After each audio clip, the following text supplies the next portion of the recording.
দুদক দমন কমিশন দুদকের প্রাতিষ্ঠানিক শুদ্ধাচার করবে অন্তর্বর্তী সরকার ঘোষিত দুদক সংস্কার কমিশন। কমিশনের প্রধান ডক্টর ইফতেখারুজ্জামান জানিয়েছেন, দুদকের সাথে সহযোগী হিসেবে যেসব সংস্থার কাজ করার কথা তাদেরও সঠিক পথে নিয়ে আসবে সংস্কার কমিশন। রিপোর্ট করছেন ওবায়দুল রশিদ।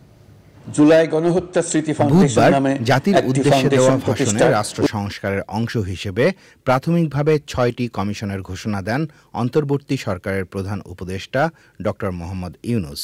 যেখানে দুর্নীতি দমন কমিশন সংস্কারে যে কমিশন করা হয়েছে তার প্রধান করা হয়েছে ডক্টর ইফতেখারুজ্জামানকে।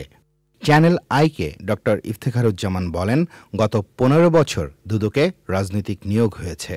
দলীয় রাজনীতির প্রভাবের মধ্যে থাকতেন দুদক কর্মকর্তারা। দুর্নীতি দমন কমিশন যেটা হয়েছে যে যারা ক্ষমতায় থাকেন তাদের বিরুদ্ধে কোনো ব্যবস্থা, তাদের বিরুদ্ধে দুর্নীতির অভিযোগ থাকলে কোনো ব্যবস্থা নিয়েছেন এরকম কোনো দৃষ্টান্ত রাখতে পারেনি। দলীয় রাজনৈতিক প্রভাবে প্রভাবিত হয়ে অনেকের বিরুদ্ধে মামলা করা হয়েছে, দীর্ঘদিন ব্রেইনস্টর্ম করতে হবে, যার মাধ্যমে এই যে নিয়োগ প্রক্রিয়ার মধ্যে আরো স্বচ্ছতা, জবাবদিহিতা এবং কোনো না কোনো ভাবে যেন দলীয় প্রভাবে প্রভাবিত না হয় সেটাকে নিশ্চিত করার উপায় আমাদের অনুসন্ধান করতে হবে। দুদক এবং দুদক সংশ্লিষ্ট যে আইন রয়েছে তার মাধ্যমেই দুদককে অকার্যকর করে রাখা হয়েছিল বলেও মন্তব্য করেন তিনি।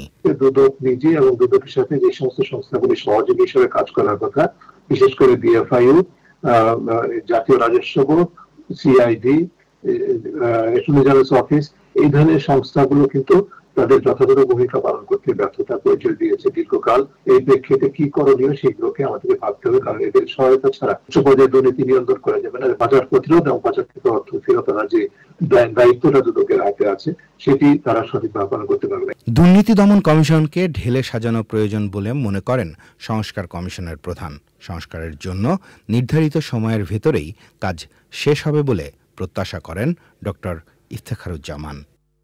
Obaidul Rashid, channel I, Dhaka.